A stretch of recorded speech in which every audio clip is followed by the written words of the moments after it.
Hey, what's going on, everybody? How you doing? Matt Antonelli here with Antonelli Softball. Today we're talking about progression drills on the defensive side of the ball in softball. This works offensively and defensively, but today we're going to kind of really focus on the defensive part.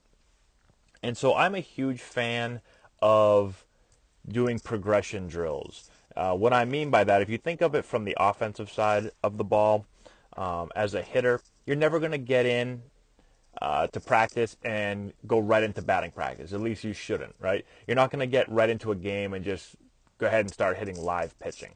You're going to use some type of progression where you're going to start off on the tee. You're going to move back to maybe some soft toss or front toss. You're going to push back a little bit further, and you're going to go into your BP work, and then you're going to go into the game. And the reason you do this is because, you start off on the tee because the difficulty is very low and you're able to really think about what you're doing, right? You're able to you're able to work on your mechanics a little bit more, work on your swing, worry about that. And then as you progressively move back, it gets tougher and tougher and tougher. And then you get to the point where you're competing more at game speed. So you're building it up, you're progressing. Well, on the fielding side of things, it should be exactly the same. And in my experience, really good teams, high-level teams, college and professional, they really use progressions. And so let's talk about today how you would use a progression series from a defensive perspective. So this right here is actually a little video of Team USA practicing. This is a while ago. But what you see them doing here is they're getting rolled ground balls. So this would be part of the progression series. Let me kind of go through what we do with our teams. So what we typically do is we'll start off defensively with a hands routine where we'll put the players on their knees. Sometimes we'll go no glove, and we'll literally work on just rolling the ball back and forth to each other, working on the finer points of fielding. So if you haven't seen our other videos, go over there and check those out because we really get in depth on the exact fielding mechanics that we're working on. Okay, so go and check that out after you watch this. But what we do is we're working on the exact mechanics that we want to have in the game. So whether it's getting a good posture or fielding over our left eye or funneling to the middle or working on our control hand, whatever it is, the drill is very easy. We're just rolling the ball back and forth. And so we can really focus on whatever it is we're working on, and we can switch it up every single day. The same thing can be said from not just the infielder side, but from a catcher side or from an outfielder's point of view. For the catchers, we have the catchers get into their receiving position, and we flip balls to them, and they go bare hand again, and they're just working on their hands and working on beating the ball to the spot and all the finer mechanics of catching. And then with the outfielder, same exact thing.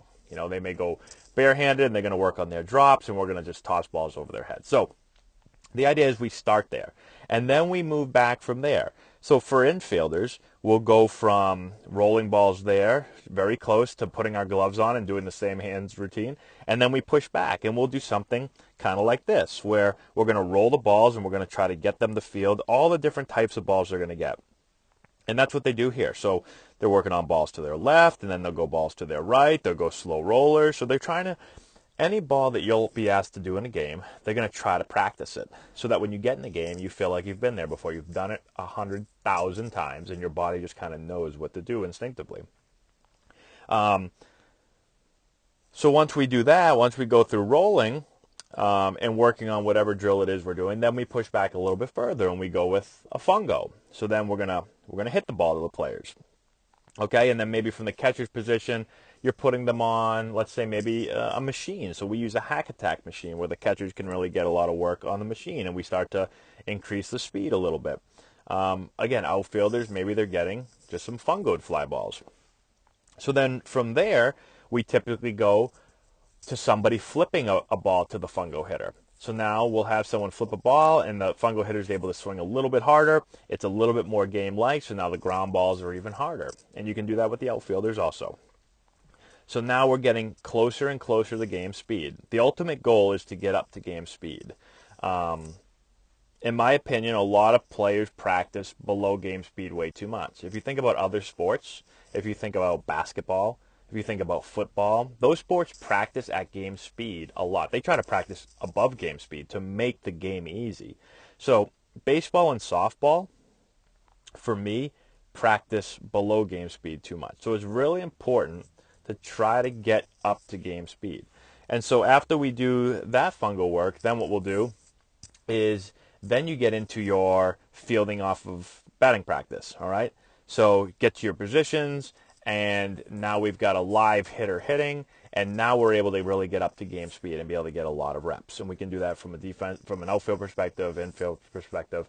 As a catcher, maybe it's more of your bullpen work where you're receiving live pitch balls.